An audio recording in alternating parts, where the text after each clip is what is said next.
with us. And now the front pages of today's papers, and we're starting with The Nation. Major headline, governors renew pledge to speed up development in states. Subnational helmsmen use Independence Day to reflect on economic reforms, insecurity, others. We have Shoyinka, why accepted renaming of National Arts Theatre after me. Bottom strip, 26 die in Kogi boat accident. How Arise TV reporter died by neighbors. Kale projects inflations dropped to 14%. Pengerson fears collapse of deal with Dangote refinery. Anyao voiced Damagum suspension of Akwa Ibom PDP ESCO. And last, Fubara sacks EXCO ready to submit commissioner nominees list assembly. Who's going first? Let me do Shoyinka quickly. Okay, Shoyinka. So yesterday, the president, of course, graced us with his presence in Lagos to commission the former National Art Theatre, now Wole Shoyinka Culture Center for Culture and Creative Arts. I like the name. And of course, the person in whose honor it is now named, who had always criticized past government for naming buildings after themselves, said he's been forced to eat his own words. He said he accepted the honor with mixed feelings, despite being a critic of past leaders who appropriated public monuments to themselves. He said, I have to stand up in public and watch my name being put up as yet another appropriator. It just didn't seem very well for me. But he says that why he did it is that, number one, this building holds, brings back memories for him. He's nostalgic about it. He said he remembers the building when it was first erected, and he did when, according to him in his words, I remember this building when it was first erected, and when we did it originally, I think it was called General's Heart because of the shape of the roof. There was constant reconception, every little of what I call the African architectural intelligence in it. He says also that one other reason was because he was nearly electrocuted, and two of his actors who were, performing in the building when the roof had started leaking and there was full of water everywhere. And he had promised himself this building was irredeemable. He said, but the bankers committee, who put 68 billion into this project, has made him eat his word. Was that, the building, the edifice is now global standard. And he said the recreation of this edifice with it, Nigerians can now watch Africa Theatre at home instead of traveling abroad. I think this brings us back to, we had criticized Minister for Culture and all of that for taking one of our events to the US, and I was wondering, this one, is she Nigerian? Yeah. So now, we don't have any excuse. We have an edifice. I remember the old National Theatre, and I remember being there early in the 2000s, and I wondered, what is happening here? If I wanted to use the toilet, we couldn't, and the event chairman was Banire SAN, I'm trying to remember, Moise Banire SAN. He lashed silly out of us. There was a foreign, I think from South Africa, who also talked about our maintenance culture. But today, we have an edifice, and the president also mandated the CBN to create an endowment fund for the maintenance of the National Theatre, so that we'll never witness what it was in the back. So a fresh crisis in the People's Democratic Party, PDP, is threatening national convention of the party. The party's National Secretary, Senator Samuel Anyanwu, has voided the dissolution of the Akwa Ibom State Working Committee of the party by the National Chairman, Ambassador Umar Damugun.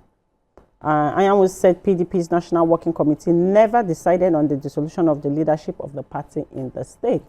A letter was released yesterday, being October 1st, because this is a fresh battle that is locked in, between the National Secretary and the National Chairman. So yesterday, a letter was released by Anyanwu, and it's titled Dissolution of Akwa Ibom State Working Committee. And I quote, "My attention has been drawn to the purported press release by the National Publicity Secretary of our party announcing the dissolution of the State Working Committee of Akwa Ibom State. For purposes of clarity, that press release should be discountenanced because there was no formal sitting of the National Working Committee whatsoever in which such a decision was taken. So it is not official. It is not the official position and duties of National Publicity Secretary to take actions relating to the implementation of the decisions of the National Working Committee of our great party. As a result, the purported press release is null and void and of no effect. So they should resolve themselves so they can have their convention and they can move forward. Yeah, I have the Pengasin story. So the Petroleum and Natural Gas Senior Staff Association of Nigeria, Pengasin, has suspended its strike. The strike was called to protest the sacking of 800 members of the union by the Dangote Refinery and Petroleum. And you know that the strike had commenced on Sunday. So the suspension of the strike was announced after 2 days of negotiation between the parties, brokered by the federal government and a conciliator. So the Minister of Labour and Employment, Mohammed Dingyadi, presided over the meeting on the first day, before National Security Advisor, that's the NSA, Nuhu Ribadu, took over. And the meeting was moved to the Office of the National Security Advisor, that's ONSA.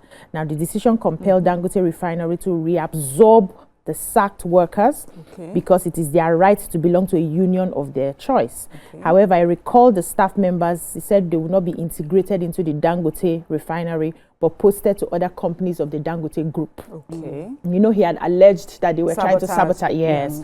So a communique issued at the end of the meeting reads, and I quote, "Sequel to the notice to stop gas supply to Dangote Petroleum Refinery and withdrawal of services by the Petroleum and Natural Gas Senior Staff Association of Nigeria, Pengasin, the National Security Advisor, the Minister of Labour and Employment, the Minister of Finance and Coordinating Minister of the Economy, the Minister of Budget and Economic Planning, the Minister of State for Labour and Employment, DG, DSS, DG, NIA, the Minister of States, all the plenty ministers held conciliation meeting with management of Dangote Group and the President and Secretary. This is a long read, Please let me just go to, the end. Yes. So after the lengthy discussion, they have resolved as follows: that the Honorable Minister of Labour had informed meetings that unionization is a right of workers in accordance with the laws of Nigeria and the right should be respected. They said after examining the procedures used in the disengagement of workers, the meeting now agreed that the management of Dangote Group shall immediately start the process of taking the disengaged staff to other companies within the Dangote Group. That was okay. And then it says, though Pengasin came out to say that they are not happy with the resolve of the meeting. They expected more, but let's see how that goes. But for now, we don't have any form of strike. Let's go back to work. I wanted to take a story, but I think we have to go on a short break. When we come back, we'll continue with the papers. Stay with us.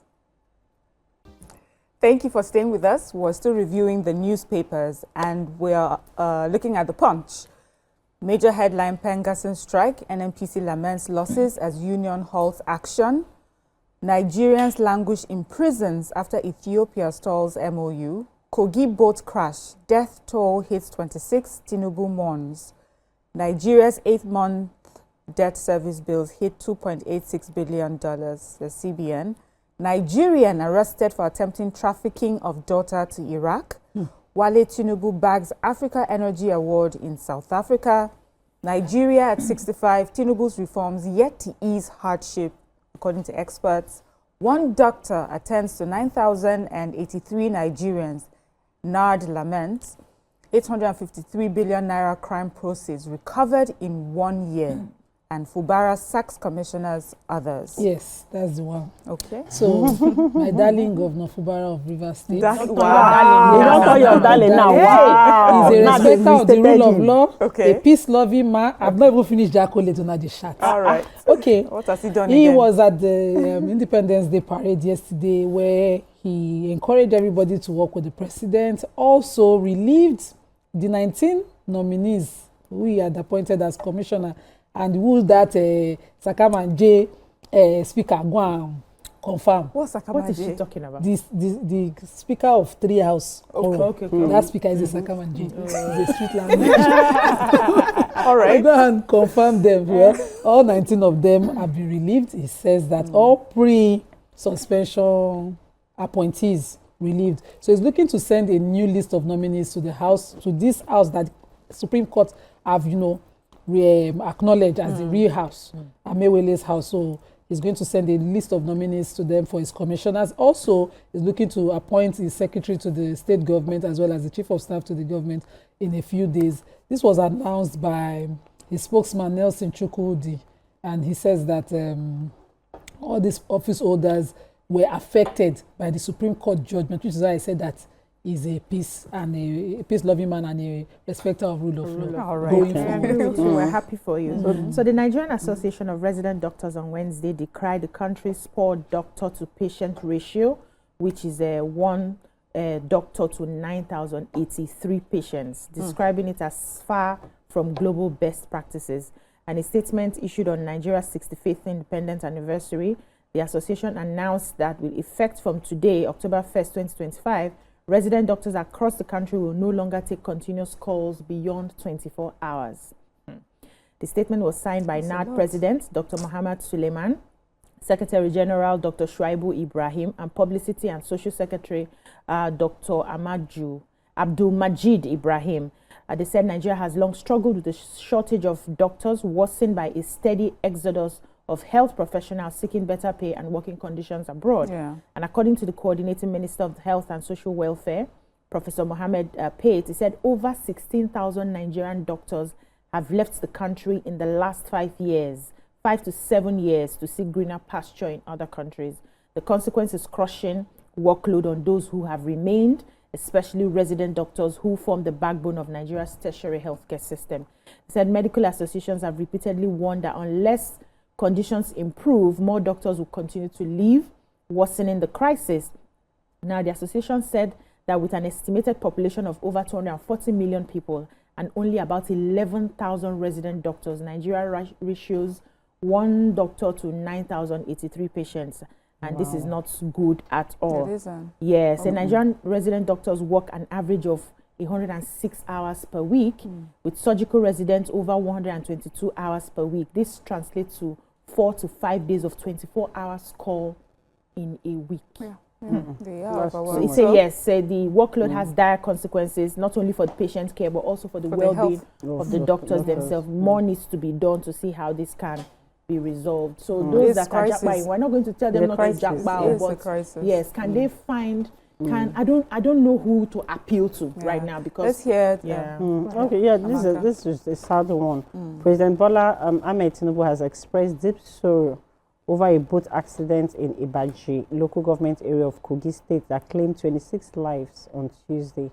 He urged emergency responders and transport operators to redouble safety measures on the country's inland waterways. And these 26 people is just the number for now. There's still more. Because this had happened at 4:30 p.m. An eyewitness account and a farmer in the local government, Mr. James Otoga, had told journalists that, there were so many people in the boat when it capsized, and that the boat was people that had gone for funeral, people that were going to market, and that so far, these are the bodies that have surfaced, 20 that they've recovered. Some people are in hospital.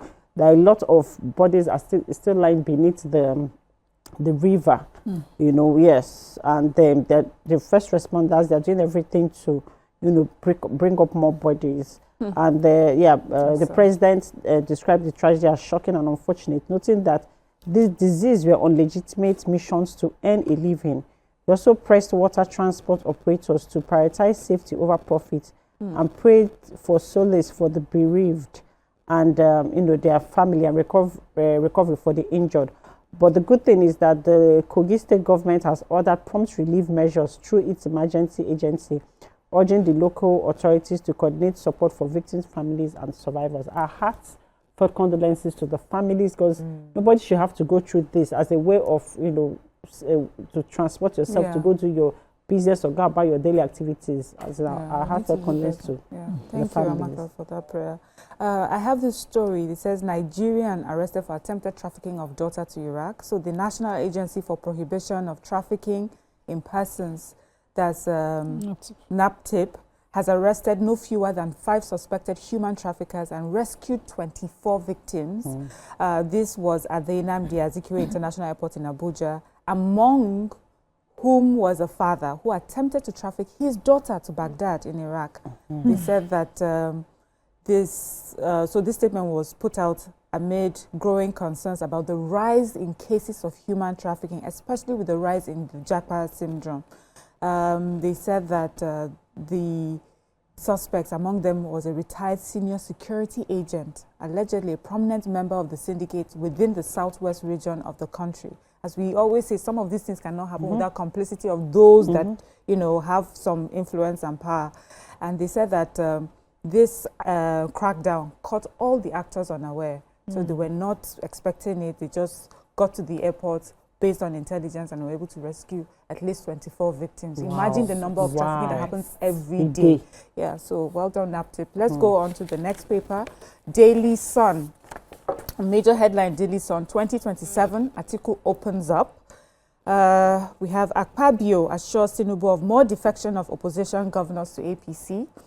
Court suspends 2025-2026 admissions in OAU Unilag. Ohaneze, political solution way out of Nnamdi Kanu quagmire, insist on ending trial causing more harm. PDP asks IGP EFCC to probe attempt to pay out 12.75 billion naira Osun local government funds as legal fees. 250 billion naira yearly fraud exposes gaps in bank security regulatory oversight. Phone SIM breaches fingered. APC's incompetent administration has diminished Nigeria, says OB. Okay, can I take jump? Okay. Yeah, so ruling published by an education technology expert, Chief Executive Officer of Educare, Alex Onya, on his X page indicates that the Federal High Court sitting in Enugu, Justice A.T. Segun Bello, has granted a restraining order against JAMB, directing JAMB to suspend ongoing admissions exercise for OAU and Unilag.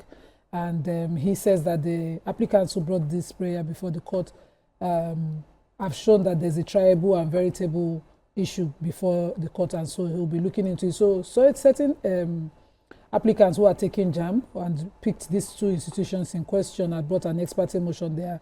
Chibuzo Success, Oyeleye Zainab Bayomide, Adedeji John Samuel, Monsurat Aliat Adura Gbemi, and Basi Daniel Insikak. And they had asked the court to restrain JAMB and OAU from going on with their post-UTME exams. And the court has ruled that Unilag didn't confirm that they got the ruling, but OAU confirmed that they had the ruling on Tuesday, and that the legal unit of the institution will look into it on today, Thursday. And computer filing processes are ongoing, but then they will look into it, and JAMB is directed to do the needful. I hope that when the substantive matter is heard, it's easier, that they don't victimize the children in question. Oh, okay. So I have a story talking about how the level of crime that used to be like a petty thief thing, where your phone is easily stolen, has now snowballed into something very big, making the financial sector lose over 250 billion naira yearly.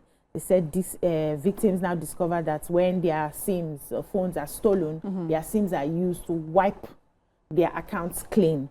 And according to the National Bureau of Statistics, between May 23 and April 25, they said they had recorded 25 million stolen phones already, making it the country's most common crime. They said less than 12% of those phones were ever recorded. Also, the National Information Technology Development Agency, that's NITDA, disclosed that the country loses about 250 billion yearly to cybercrime. And in their assessment, they said it's the SIM swap fraud, weak passwords, among others, are the main causes of some of these incidents. And so some persons were interviewed who narrated their ordeal when their own phones were stolen. It says that, before they realize it, money is just leaving their accounts. And some of them will go to the banks to complain that the banks block their accounts. Even after they have blocked the accounts, they still realize that money is missing from their accounts. And I think it's not just about the SIM being lost. It's also about the banks not taking charge of security for many of their customers. We've had issues like this where you go and complain and they say they are doing something, but then they still see that money is going. And sometimes some of the bankers are culpable in some of this. So everybody needs to really be investigated. Thank you, ladies. That's all we can take from the papers today. Let's go on a short break, and when we come back, we'll look at our hot topics for the day. Stay with us.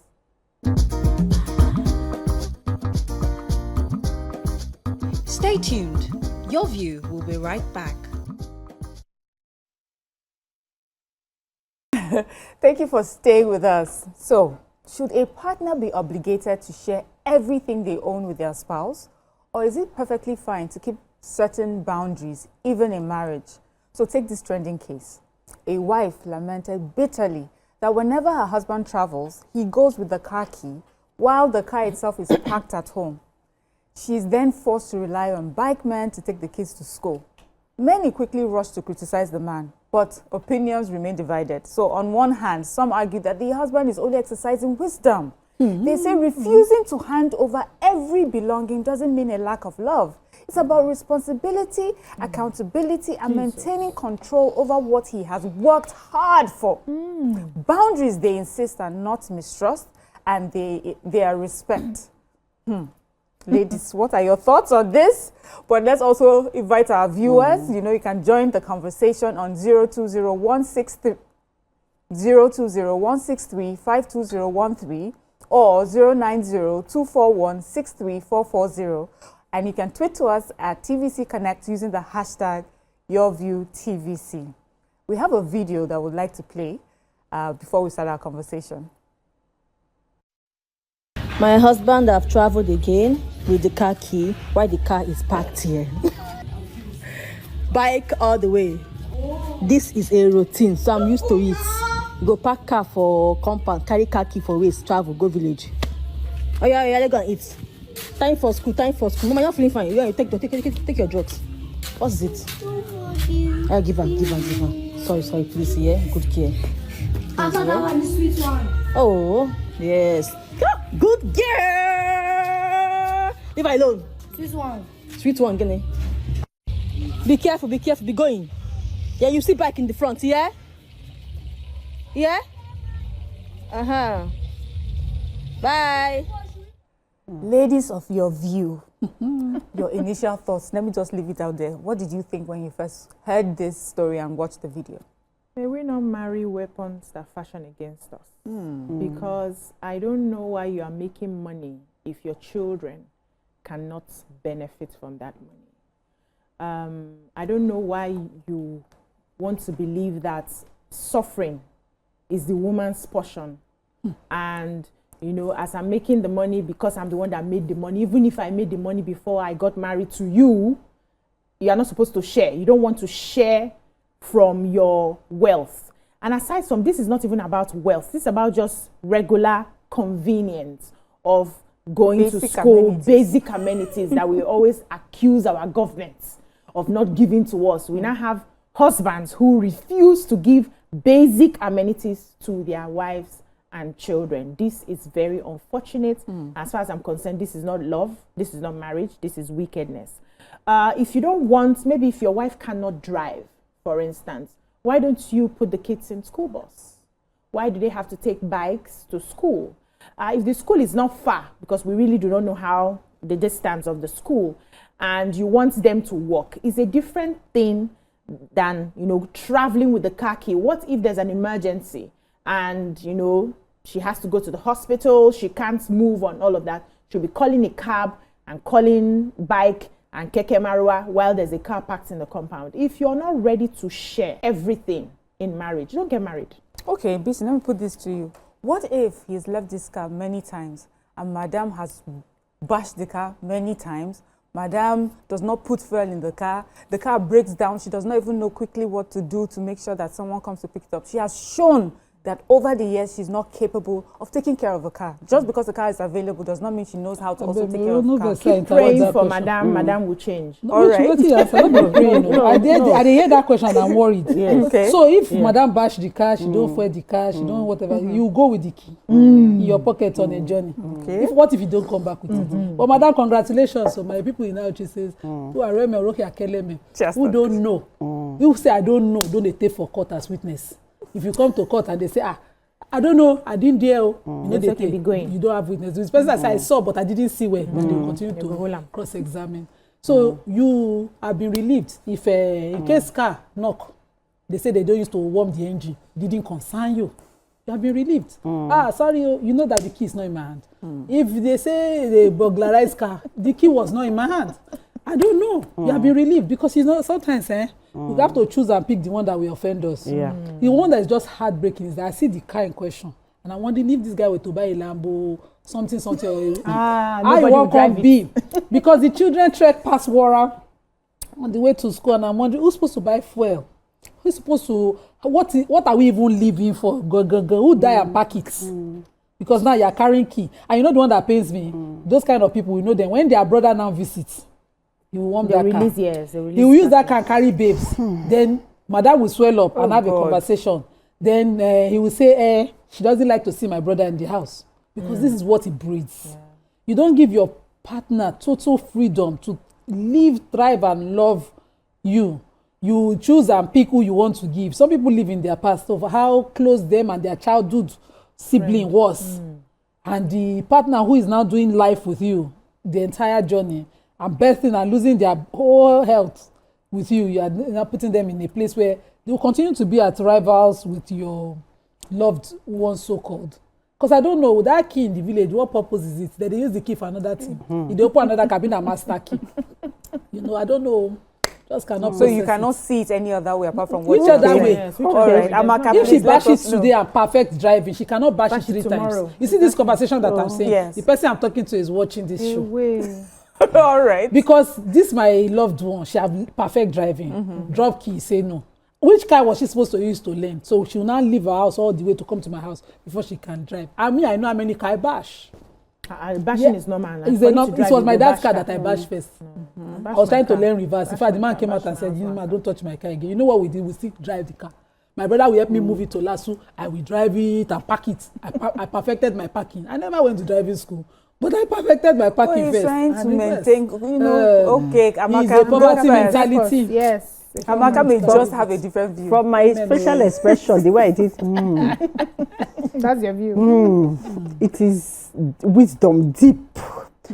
Because I always say, if anything you want to do in this life, you know how the way you love yourself, I always preach self-care, this, that, love, self-love. You must love yourself to the point that you marry a kind man. Very important. You must also love yourself as a man that you marry a kind woman. Kindness is the key word in this situation. Not just someone that is, because a kind person is not just being kind to you, also to your children. That you share. Or that you share. Also to your family. Also to people that are important to you. It's not, see, we are Africans. It's a community. Yeah. Do you understand? And, you know, it's so funny how you can just see that this man is just a self-centered man, because let's leave the woman that might have unalived herself while trying to push out these 2 kids for him and build his legacy and maintain his legacy and his answering, giving him that position of father. Let's forget the woman. Let's put her aside. Let's now deal with the children. You're putting you have an opportunity for your kids to have a better life. Why do we work hard as parents or aunties, right? Or uncles? Is because we want to be able to give our family a better life opportunity that we had. And you have an opportunity for your kids to write. It's just simple convenience. It's not luxury to write to school. But you expect them to trek, jump Okada or Marwa. They might be kidnapped with all the insecurities happening. You're not even putting that into consideration. A car can hit your child. Anything can happen. You don't care. Let's keep that aside. Supposing there's an emergency at night when you traveled with the key and there's no keke, there's no Okada. You know, you're not thinking that if there's an emergency in my home where kids get sick, anything can happen. How can my wife, even if she can bash the whole street, all the cars on the road, as later just get to that hospital, how will my child take my children to the hospital? At least let's just consider that. Just simple kindness, simple thoughts. That's what a father, the covering, the leader, the head of your home. These are things, plans that you should put in perspective, especially when he's not around. Or do you understand? To avail. What if this man answers you and says, I hear you, I refuse to drop my key, as I said, because she can't drive, or when she drives, she bashes the car. And we're really trying to save money. But what I have made sure is that there's money for public transportation whenever she needs it. So it's not that these children going to school, I have not paid for that transportation. It's just that this car, so that we manage ourselves small. This is what I've done. Is he completely wrong even in that scenario? Yes. Let me add something. There's what they call life skills that everybody should have, right? And we're living in a century, 21st century, where those skills are very important, like swimming, driving.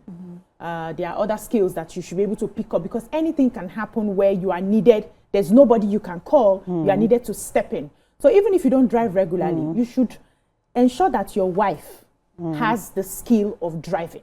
And how else can she perfect that driving if it's not to do school runs? How did we perfect our driving? Well, school runs. You know, drive to so and so, drop even if the school is not far.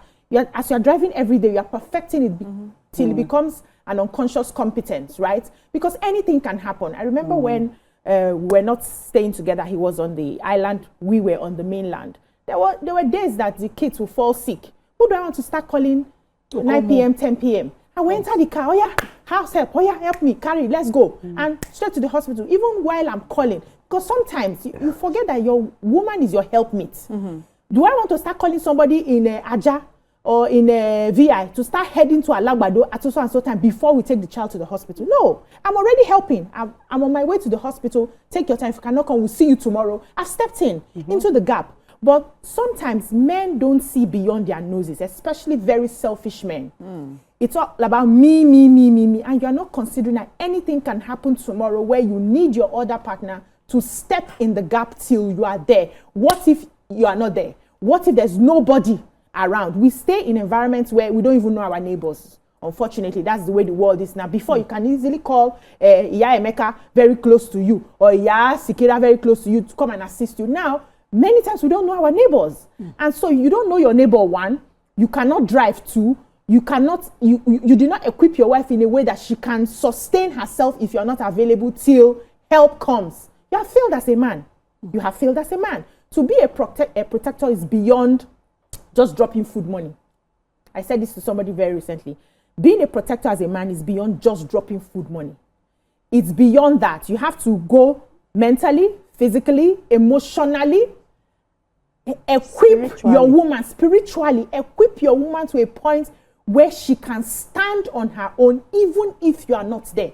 It's not about you being there all the time. Life can happen to you in a way that you are not there part-time. You are not there at any given time. How does your family survive without you there? That's you being a protector. That's you being a husband. But if you do it only when I'm there that we are good. Once I'm not there, anything that happens to you happens to you. Those ones they like do Dadiwa. I've seen a man, I saw a man break down, not because he didn't provide, because these things happen. So this woman had driven to the bank at Abuleado, one of the banks, there are three of them at Abuleado bus stop. Let me not disclose advert for this bank. And then her child is at learning field. And she decides, oh, I'm tired of driving. Let me just take a bike. She didn't make it to school. Imagine. The bike dropped her. She landed on her head. She died. And the husband, when he got called to the scene, just kept looking at car, looking at the distance. What caused it then was tank farms blocking the road. Oh, no. So a lot of things. For people who even provide safe, risk they happen. Not to talk You've left your family at home. The instances BC and Amaka have raised are several other instances. I do understand, some form of limited access, not total access. I understand. But when you put things in perspective, you sit down and think it through. Yes, you might want to own your PlayStation. Do you understand? But not your car. Your PlayStation can be your own escape. For me, for instance, is my books, my corner. There's a corner of my room. I always sit down there. Even when everybody, Mommy, why are you in that corner? That's where I reflect. So you can have such things, but not to say no access to your spouse to the point of a material thing. This kind of thing, nothing can take. So let me give you an example, right? So you've not equipped this woman. You have a car. You don't want her to drive your car. You do not even travel low. You're very much at home, and then you now hit the key, even in the house, and then in the middle of the night, heart attack, stroke, catch you. How you want reach hospital? Let me tell you something. A close friend of mine, this happened to actually two people that I know. So a close friend of mine, his family, they used to all stay here in Surulere. Then the wife and the kids went abroad. And, she kept writing the English exam, they say in Canada. And he used to tell her, why, we're doing so well here. Why I have a lot of money. Why are you writing this thing? This thing, she did it like 3 or 4 times, right? And she's super intelligent. For some reason, she just wasn't getting it. But she was persistent, and she got it and went to Canada. So he comes to visit them. So this Christmas, he had come to visit them, and they woke up in the morning, I think on the 24th of December, and then they were just sitting on the bed, and next thing, he slumped. And do you know this how many years after? Yes, as he come back to Nigeria to go to business, she's the one handling everything, taking care of everything. And then he was able to, because air didn't get to his brain for a long time, before paramedics came and everything, right? So he cannot do nothing anymore. I said, it is what it is for life. Do you understand? Yeah. And this woman has stepped in. So just imagine that if it was in Nigeria, he would have definitely died. But because she had written the exam that took them to a place where they were able to get medical response, right? And he has supported that move and stuff. So what am I trying to say? If for the fact that you're empowering your wife, you're not doing it for her. It is a family unit. Yes, your husband, wife, children, your parents, it's everybody. Yeah. Thank you, Amaka. Let's go on a short break. When we come back, we'll continue with our conversation. Stay with us.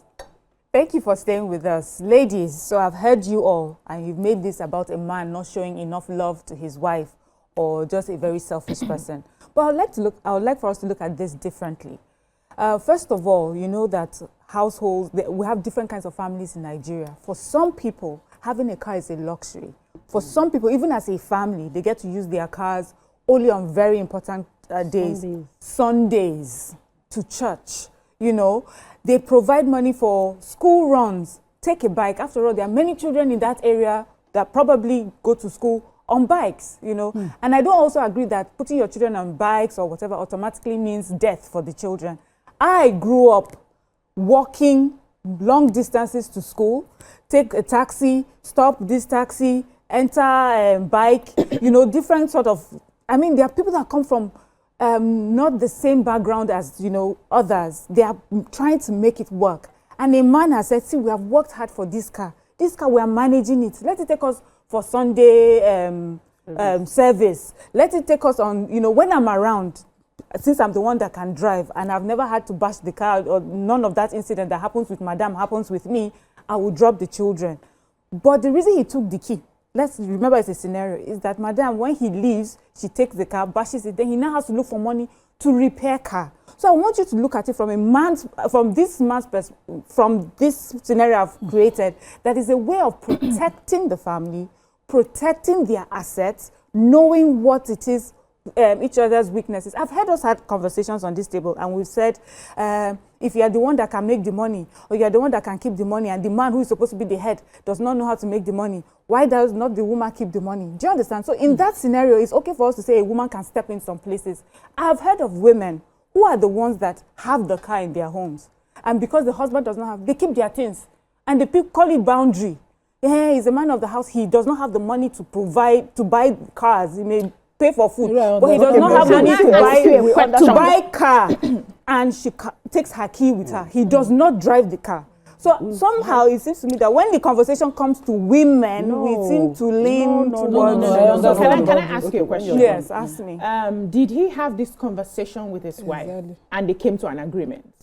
Because if they had the conversation that we are trying to provide, we are trying to manage the resources that we have, the wife will not come online to do a video. You want to bet? Trying to no. Trust me. No. You want when to a woman when you have a there are many conversations we've had with our husband to say, no, we cannot do it like this, we cannot do it like that.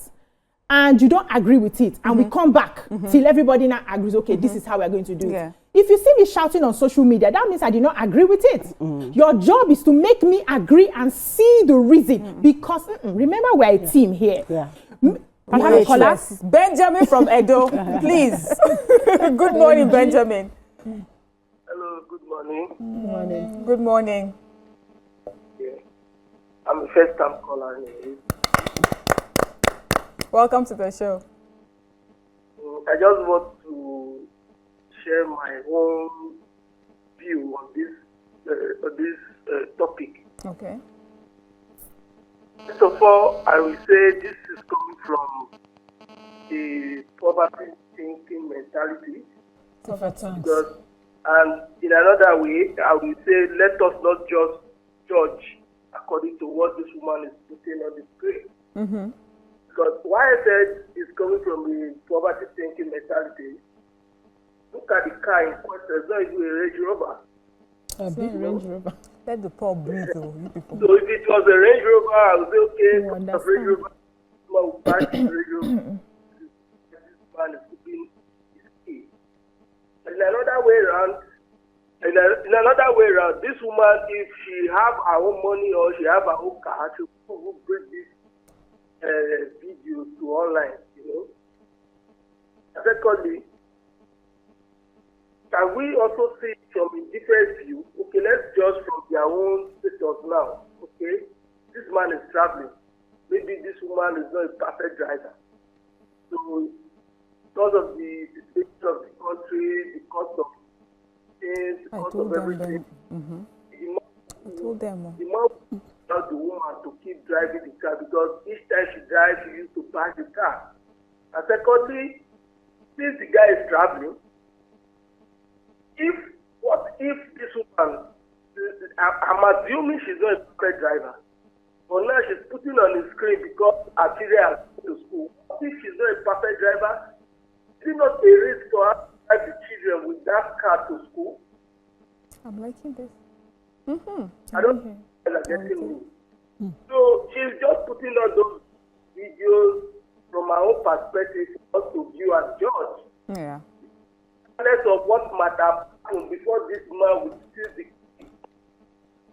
He's a man. I think every man loves his family, loves your children and your wife. For you not to take such risk, you can as well keep your peace. What happened to both? What happened to Uber? Can't you use both to take the children to school since the husband is not around? So this is just my view. Thank you.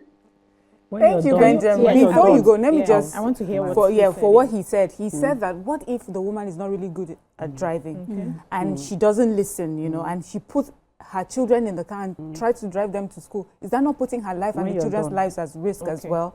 And also that assumption that because he's the man, when he said he's a man, he's like, you know, there should be an assumption that as the man his first instinct is to protect. So if you can look at it from that point of view. That's one and then second, let me just throw this while people are discussing. Let me throw this.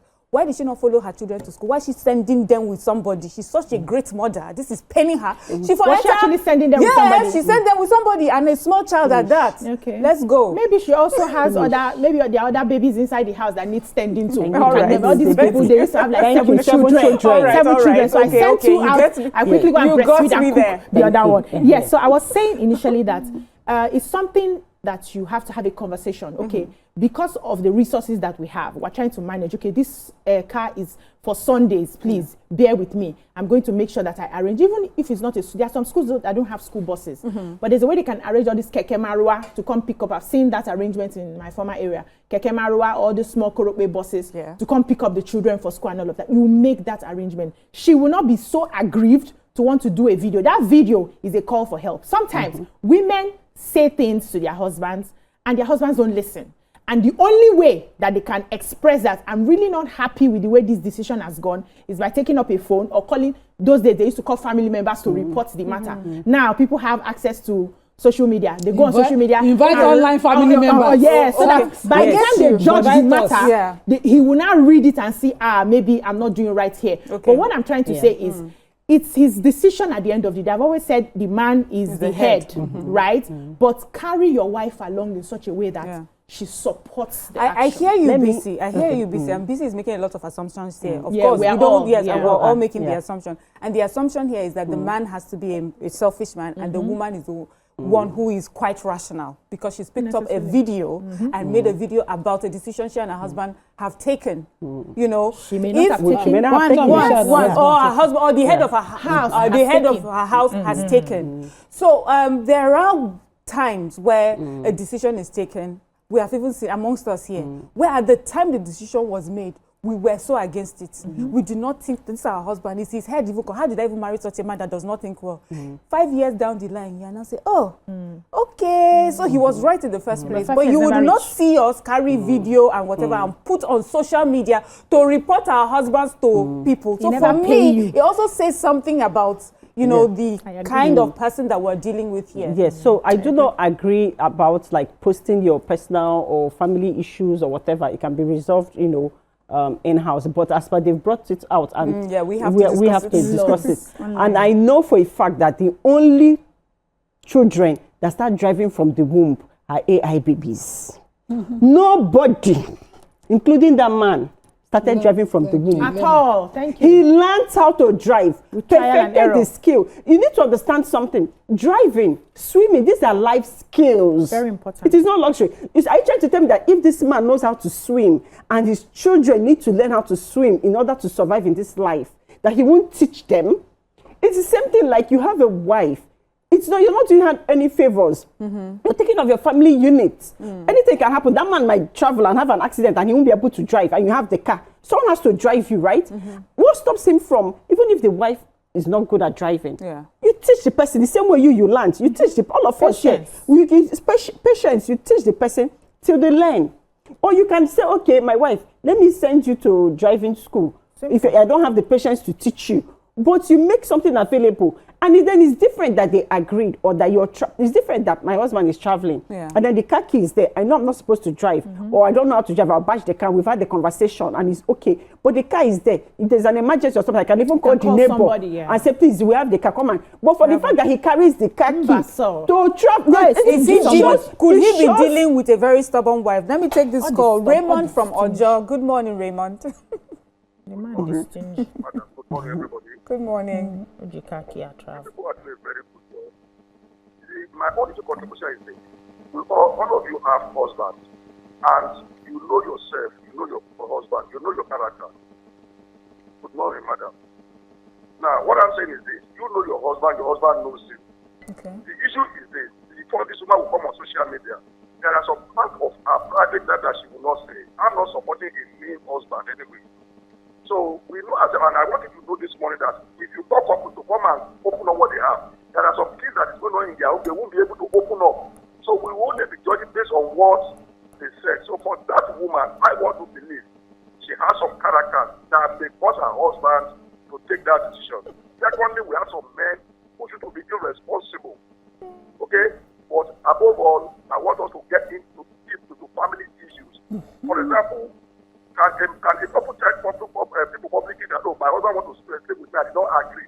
That is why he's quarreling with me. But if you go there to come and pray their mother, they will say something else. And when you people be judging based on what they say. So for me, the man may have reason for doing that. And some women, completely, may be so mean that the man will want to prevent what you don't know. Thank you. Okay. Thank you very much. Okay, so I understand that, Bisi talked about, discussing this issue. Boundaries without transparency can be very confusing. If you want to set up boundaries, tell me why. What? Okay, let me tell you a funny boundary I set in my home. So when I got married, I used to judge my husband as not being religious in my mind. I didn't tell him. So I told him, because my brothers, hey, if they go, 11 never reach, then if they come back, they will be gisting and jollificating with their friends. My uncles that lived in my house, they will go because they are not allowed to drink at home. They will come back late. I hated it growing up. So once I got married, I told my husband, anytime it's Faji, 7 on the dot, everybody should be indoors.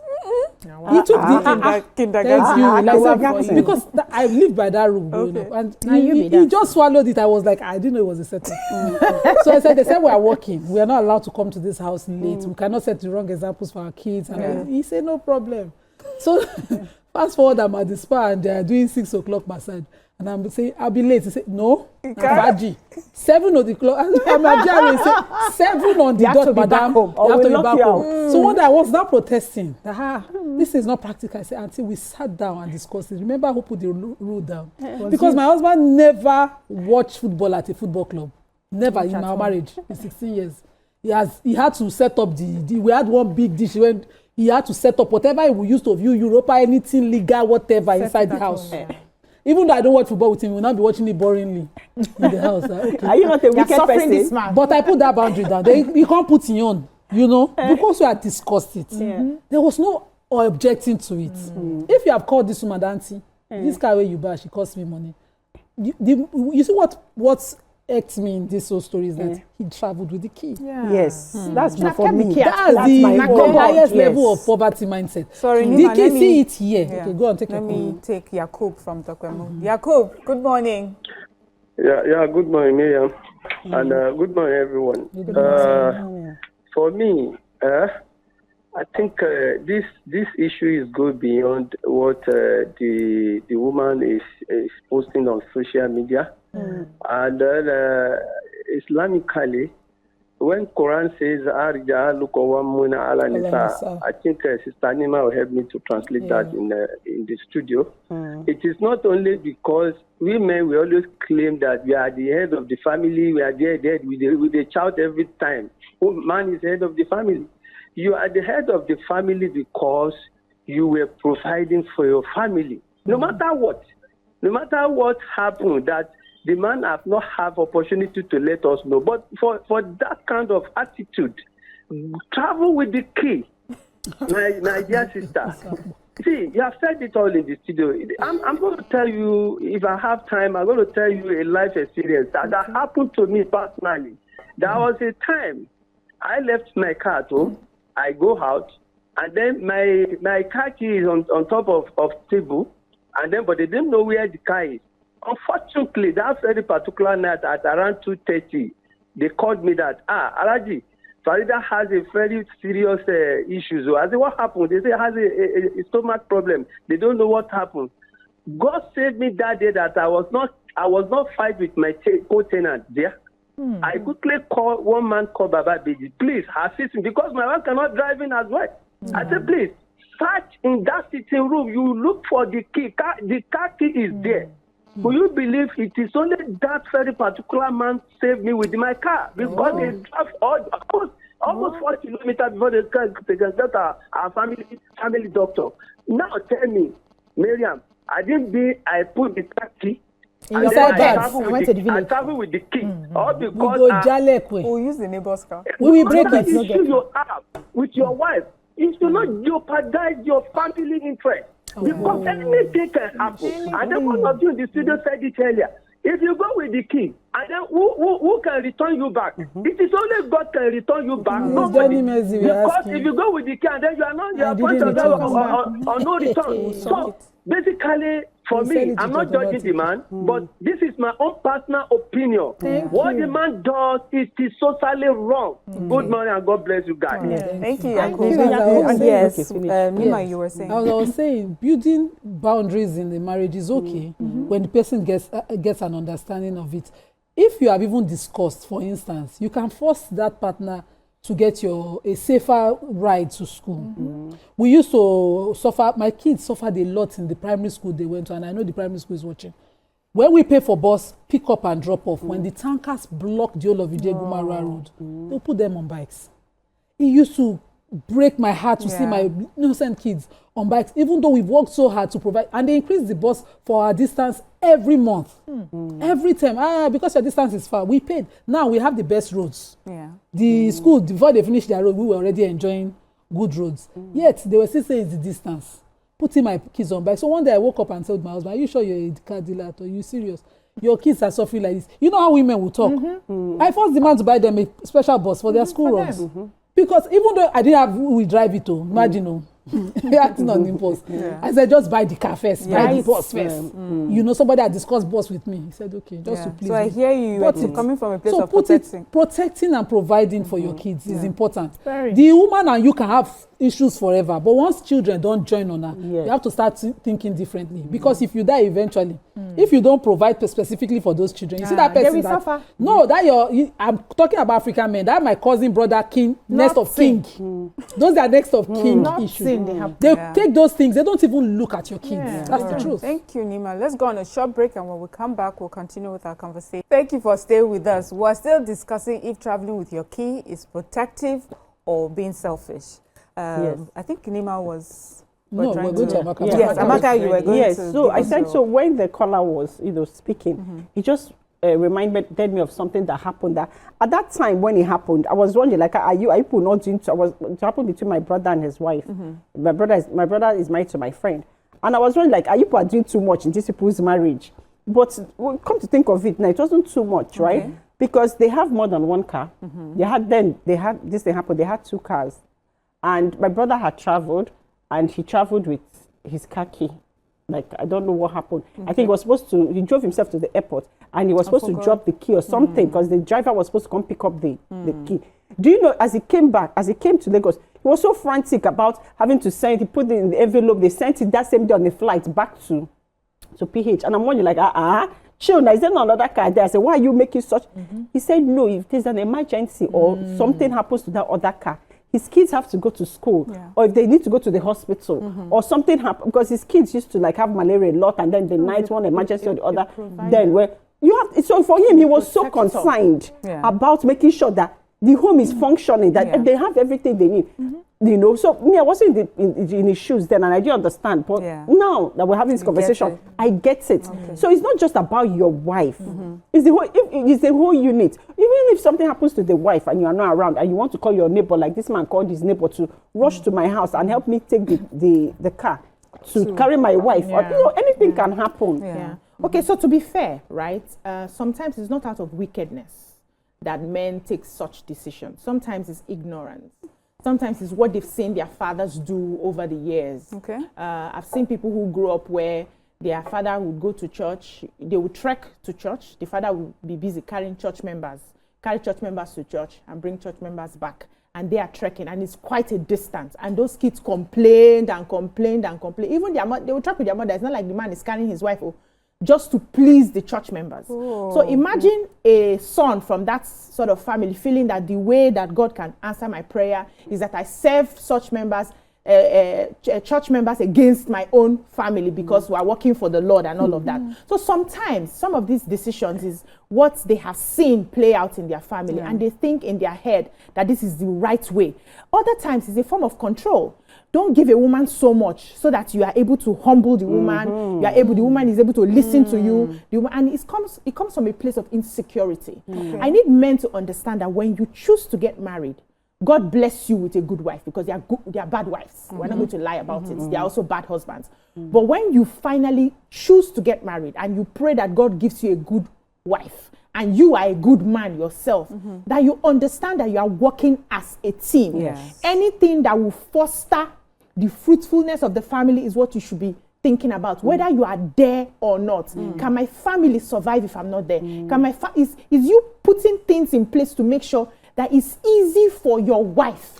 Because we know that the men are stronger in terms of physical strength and all of that. If you're not there, the weaker one in terms of physical strength, I'm not talking about mental now, can she hold the home? Can she survive? That should be your utmost, with your children, if you have them, that should be your utmost priority. So if we focus on that, many of these things, even if we take some decisions that we do not agree, we can always go back. Like, I would not go online and start doing this. That's wrong. That's wrong. But That's this is totally online, wrong. we can discuss it. But you know, there was a point I brought up earlier and we sort of glossed over it, which is the fact that I've seen marriages, especially in recent times, where in marriages, spouses have their own individual things and they hold on to those things. I think Nyma also tried to allude to that with maybe a gaming system or, you know, something like that. We used to have father's chair, the den, you know. Yes, but also now, because of this 50-50 relationship sort of thing, you find that there are some things that it's for the wife and this is for the husband. And nobody really tries to cross boundaries. Knowing that that is a possibility in our times, do we see this, would we see this behavior as irrational as we have looked at it?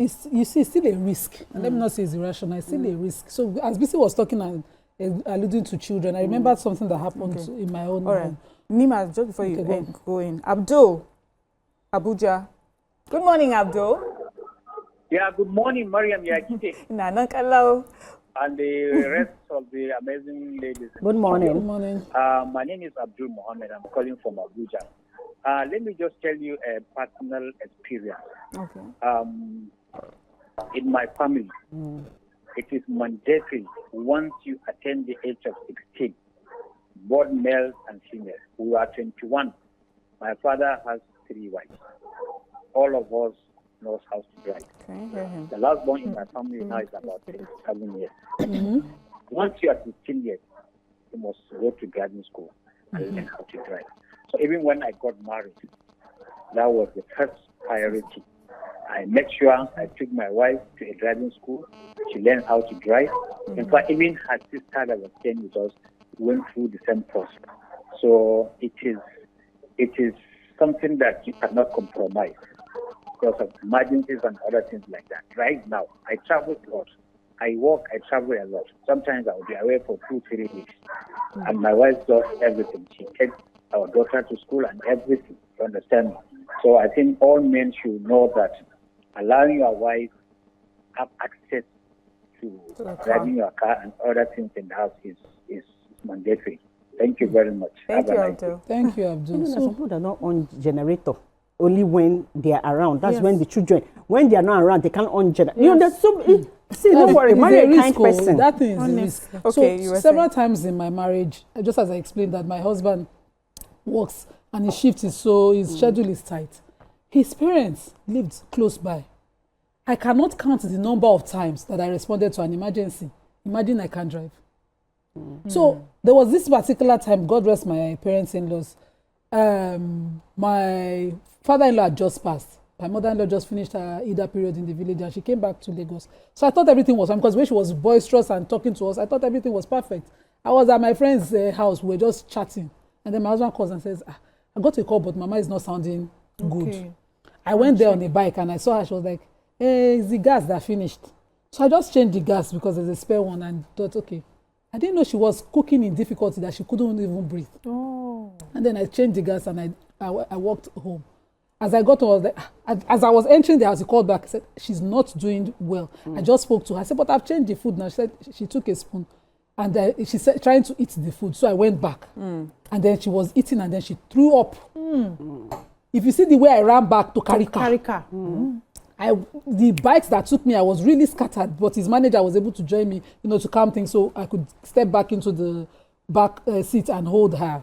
And we made it to the hospital. It took my husband another 2 hours to come from VI to the house. So if you choose not to love the woman, empower her at least. I'm not saying you are entitled to your boundaries, whatever you call it, your boundaries. But I don't understand how you don't plan your family really. It is in planning that my schedule is lighter, his schedule is stiffer, the children, one person is it's most likely me who is compromising to show up at every school because I have an easier schedule. All right, I can, thank you. plan with the woman, sit down, what resources are available here, these are my own resources available, this is how this teamwork is what you're talking about. Yeah, exactly. Yeah. Peter from Ikorodu. Good morning, Peter. Hello? Good morning, Peter. We can hear you. Okay. My name is Peter and I'm calling from Ikorodu. Yeah, in most cases, if you look at this scenario, look at the behavior of the woman, you can equally deduce what has happened. Actually, in as much as I don't support what the man did, I am telling you that there is something fundamentally wrong between them. Okay, are you telling me now that if they don't have food to eat in the night, the woman will not go online and tell people that yesterday they don't have food to eat, they don't have to eat. So those are the problems. It's possible that, okay, which one is better? That the woman drives the car and he doesn't know how to drive well, and she drives the car with the children and get crashed. Maybe if the husband was around, the husband would equally take them to school by himself. Then maybe the wife has not perfected the act of driving. Or maybe the wife has been stubborn in one way or the other. So in most cases, men don't talk. When men don't come online and talk, so people don't hear the main part of the thing. But the woman now, look at her jumping to online alone. The jumping to online alone will tell people like us that there is something wrong about that woman. That's my take. Thank you, Peter. Ladies. As far the wife has brought the matter to that's how we're judging for us to judge the man. Yes, the man should come and tell us that I'm not a selfish and bad man, no, because your wife has brought you to the public opinion, court of public opinion. Would like to wrap up now. Yes, I just think that husbands and wives should work as a team. We have all said that. if you do not agree with something, there are different situations that we found ourselves and we made plans, and then one person does not agree, one person is frowning, find a way to go back and say, no, this does not make sense. So for the sake and the benefit of the children, consider this. Can we talk about this again? Fine. See, every woman should have the key to their husband's heart. If you don't have the key, all right, go make sure you have the padlock. Anyway, ladies, thank you for this conversation. For me, you know, I'm going to base my own assumption that they're working as a team, and that sometimes some decisions are taken and we don't necessarily agree with them at the time until after a few times. This is based on an assumption that husband and wife are working together. And that's all we can take on this particular topic. Let's go on a short break and we'll come back. We'll look at our second hot topic. Stay with us.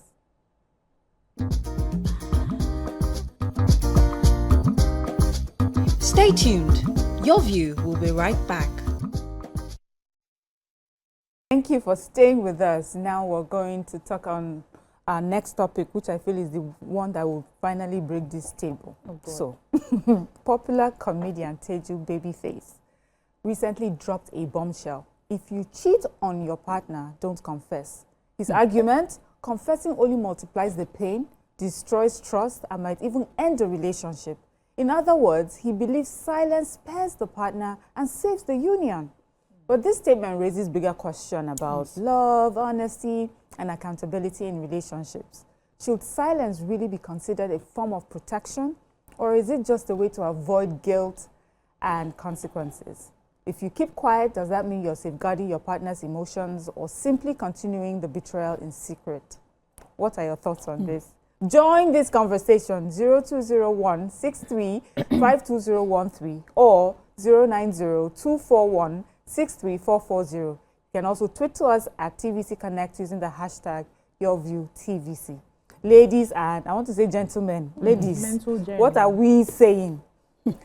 That when you cheat, you keep quiet about it. Nobody needs to know. What do you think what do they say about bliss? What do they say about ignorance is bliss? What do you think so he did not say don't cheat. He say if you cheat. I think I've ended the topic. because we're going to catch you. That's the truth. Over time, we'll catch you. So let me share a funny thing. My husband has a name saved on his phone, side chick. So we now said, hey, who is this person you're always chatting with? He's a work friend. And then he says, as I was just complaining, the kids were behind, were driving, just called the person. Say, they want to talk to you. And I said, who? She said, who is that? I hope she's watching. She now said, side chick number one. We now started joking about it. And you know me, I'm a vibes person. I was like, you know, I saw their relationship, their friends. But it bothered me that they had this rapport, chats were irregular. And I read the chat. It was work. Yeah. But the name bothered me. Yeah. Boo. And in the days when I just got married, I was boo, baby boo, and all of those things. I was like, who you give my title to boo, you know, to someone else. Yes. If it bothers your partner, don't even try. Yeah. Don't do something and you're talking of distrust. I think he's taking the reaction over the action itself. And he's saying it has happened, they have made the mistake. What should we do from here? Walk through the door like this and come and confess your sins, because there will be consequence.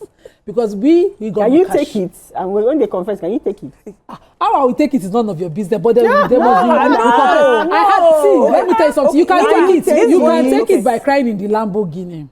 You remember that story we used to talk? One of my friends, when we were children, her mom used to make sure that after every cheating there was payment. That was the way she just dealt with her own. Ouch. Wow. Yeah.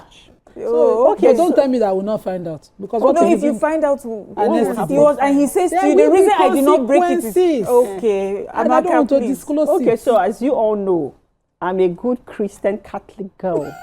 I went to Catholic school. That's how they start. And everything. Before they scam you. Yes, and you know, like we're used to confessions in Catholic church. Okay. So I'm used to confessing.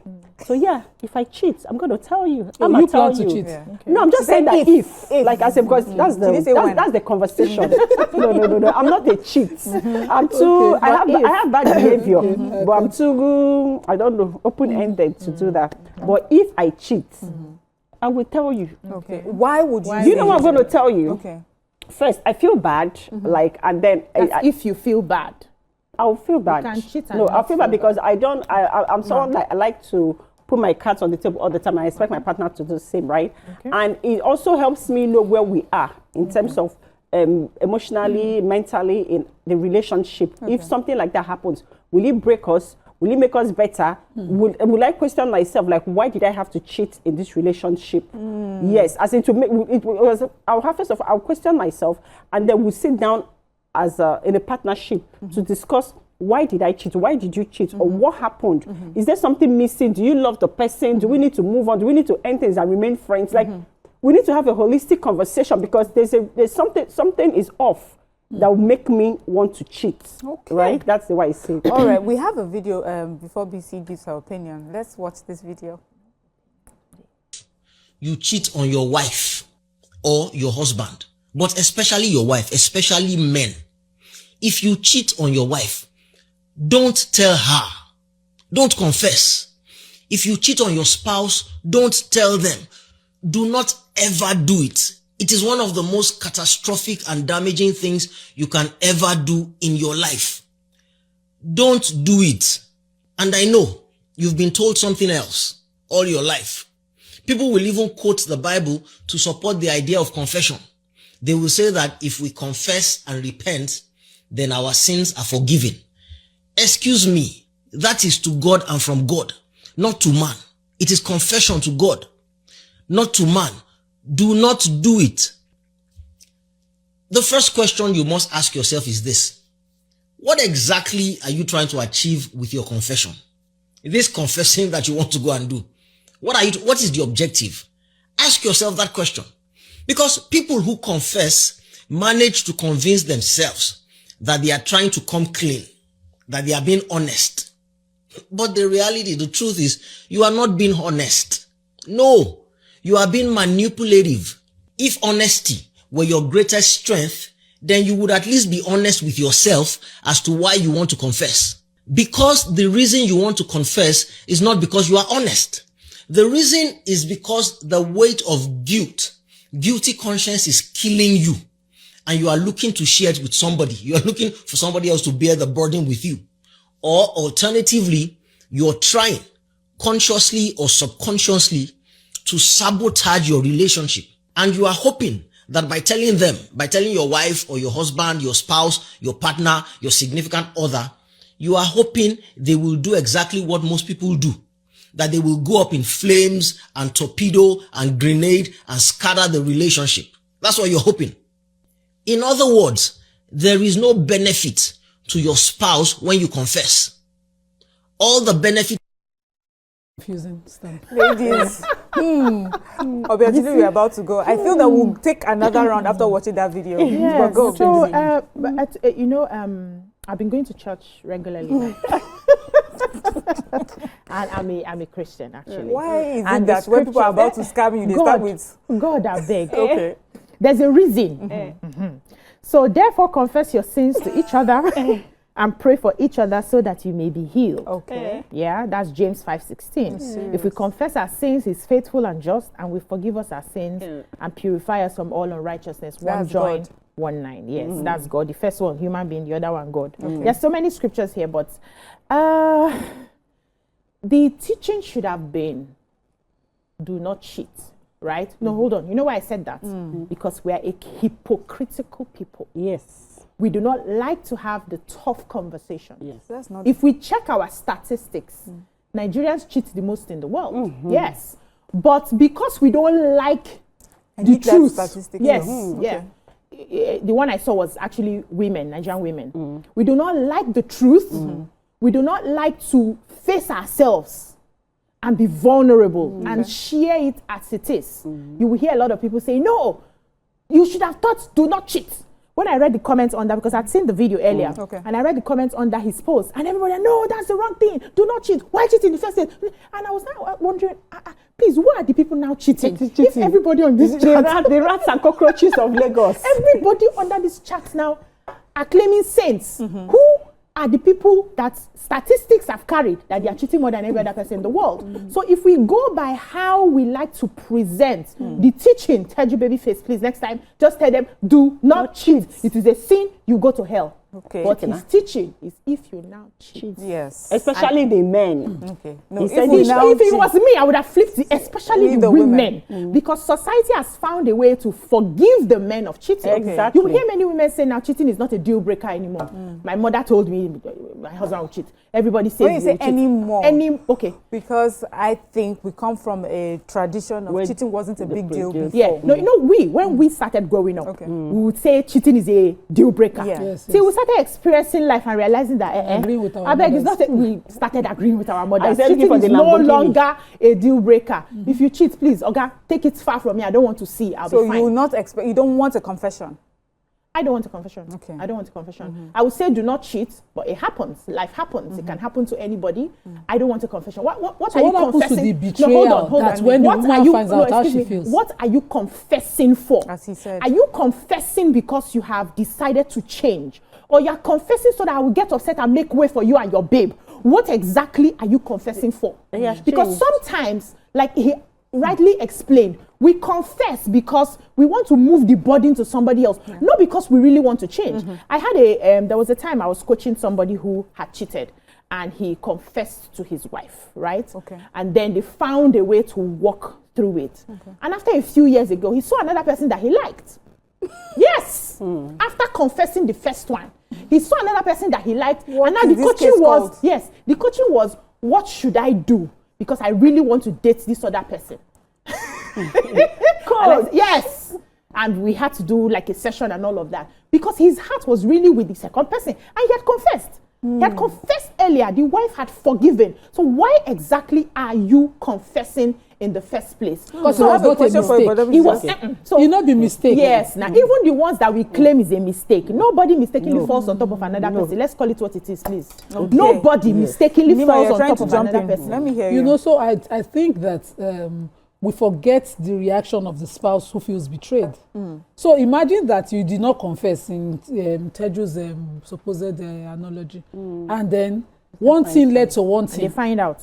Where maybe I decided on doing our hair, somebody now drop a gist, the gist now leads, and you verify and it's true. And then the person still carries themselves as if they are only. Imagine me. Isn't that better? Imagine that me, my husband finds out I cheated. How do you think he will feel?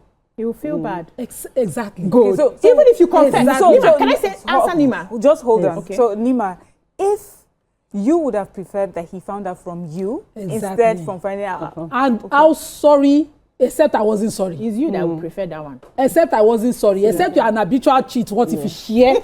Oh, my cheating.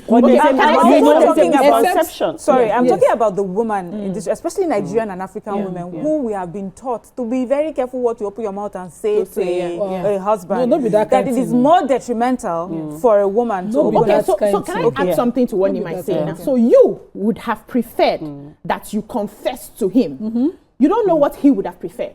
Because there are men, yes, who would have noticed you were cheating. Hold on, let me finish what I want to say. Let me finish what I want to say. They would have noticed. This table is cracking. Yes, it's going to shake now. They would have noticed, or they would have even seen or heard, but they wished it away. They were hoping that one day you would stop. They were living in denial, and then you now carry your big mouth. Wow. No, hold on now. Let me finish. You now say it, which now makes him feel like, now that you have said it, you have brought it to my face. Something I saw before. In that case, you are an habitual cheat. What if you share? There's no point confessing because it's your behavior. But a one-time incident. Okay, how do you know marriage? How do you know? A one-time. That's my belief. That's what I think is happening here. You know, if you're a cheat, it's your habit. Everything in skirt, everything in trouser, like you like them. Different arrangements. Don't call it cheating. Okay, that one. Tell your husband or your spouse of your excesses, or you can keep your excesses to yourself. That's a different thing. That's a lifestyle. But that's your lifestyle. Okay, that but when we use cheating in this context, it will mean that this I have violated the vow of my home, the sanctity of my marriage. You fell on top of it. I fell on top of it. I climbed up. I didn't come down again. Yes. It's different. You know, something led to one thing. I was confiding. You know, cheating is not actually just intimacy and sex. Yes. It can be that you're just confiding in the wrong person. You're too close to someone, or you spend more time. No, you never even reach that stage, but you have committed the privacy of your home to someone else. Even just sharing your husband's personal matters with another person of the same gender with him can be cheating. But what he's saying here is somebody of habit. It's not one time, one-off mistake. Even one woman in one place in the mountain, she had born child for me. You know, there's a misconception that you would like or love one person for the rest of your life, you know, and that's what monogamy has taught us like that. So I meet you, I'm attracted, and then I'm blind to every other person is ugly, but that's not the reality. Yes, that's not the reality at all. Even the marriage or partnership is about choosing you every day. Yeah. Even if I see A, B, C, D, I'm attracted to these other people. And let me tell you what speaking up does, especially, you can call it confession. If I'm with my man and I see something that I like, or I start becoming attracted or start talking to somebody, or someone is on my matter and I'm liking it, talking about it to make me not even proceed further. Okay. Yeah, that's the truth. Before it happens. Before it even happens. Thank you. Or maybe you've even started. Having a conversation, letting your man know that there's somebody on my matter, or maybe there's somebody that's just calling me, or there's someone that's trying to talk to me. It also helps you know that I've put it out there, and then for the fact that you know that this person knows, it also helps you not to check yourself. Some people will say that by doing that, you've already sabotaged your marriage, because you shouldn't even have put that in your conversation. Well, you make that man constantly think what you're up to. But you should be with somebody that you should be able to share and open up your vulnerability. Let me not bite my tongue. Yeah, you can be vulnerable with, right? And then the person is able to like walk through life with you, because life will always happen. The man will be attracted to other type of women. You know, marriage or relationships go through different phases. So at every phase, you need to make sure that we are still on the same page. That's the reality. Should be emotionally. Yes, I agree with you. We always have the ideals. Should be with someone who understands you, who is vulnerable with you. I want you like to localize it to Nigerian men. What is the reality of the thing is many times you are not with that person you can be vulnerable with. We've seen men judge women from what their mothers did. Not even them. You just gist that, do you know that my mother married like 7 husbands? Hey. They assume that you self are planning to marry 7 husbands. Hey. Do you know that this happens in my family? When they get boss, they use it to insult you. So that there's a reality of the situation and the culture that we find ourselves. And I'm sure that's where this video is coming. But honestly, I have seen men who would rather you don't tell them. Because for men, they find it very difficult to forgive cheating. And once you confess that sort of confession to them, that usually is the end of I've seen relationships broken. That's the end. Like, they cannot get past it. You'll not be hearing questions like, did you do like this? Did you do like that? They can't, men in our culture cannot get past it, right? For women, it's easy because we're already somehow culturally accepted that it can happen. Men are polygamous in nature. You know, they want ogbono, they want a goosey, they want whatever it is. But for women, it's still a new terrain. Men cannot even grasp the concept that another person saw. In that case, you ask yourself, what am I confessing for? And when you do that confession, be ready for the consequences of what comes. So because the consequence can come in any way. It can come as a result of, it can come like we're scattering, the marriage can no longer hold. The family members are going to hear. We're calling your father, we're calling your mother, everybody's coming to have a meeting. It can come in any form. Your church members will hear. Are you ready for that? Nyma, can a marriage especially come back after such a scandal? Why not? Except you're not truly, honestly repenting. So I can actually forgive you. We put the issue aside, but we've learned from it. As a woman. Yes, I can. As a man, we need to ask. This is, my religion says that you are supposed to be committed in a relationship, but you have a right to fall. Well, outside that fall, while they are still married to you, any other relationship is cheating. So that means that, and the Prophet said, whatever you see in any woman, go home to your wife. So if you go out, you see woman, Guinea corn, BBL, this one, everything one, come home and satisfy that lost.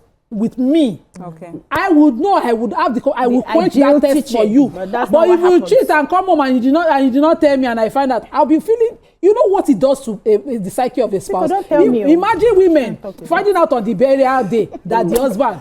Oh, ladies, we have to go now. We have completely run out of time. Thank God our table is still intact. Yeah, we tried. This one done already. Thank you so much, ladies. Correct. Thank you so much, ladies, for today's conversations. We had a good time, and I'm sure our viewers enjoyed the show as well. And that's all we can take on today's show. Join us tomorrow for another interesting show. Bye. See you tomorrow.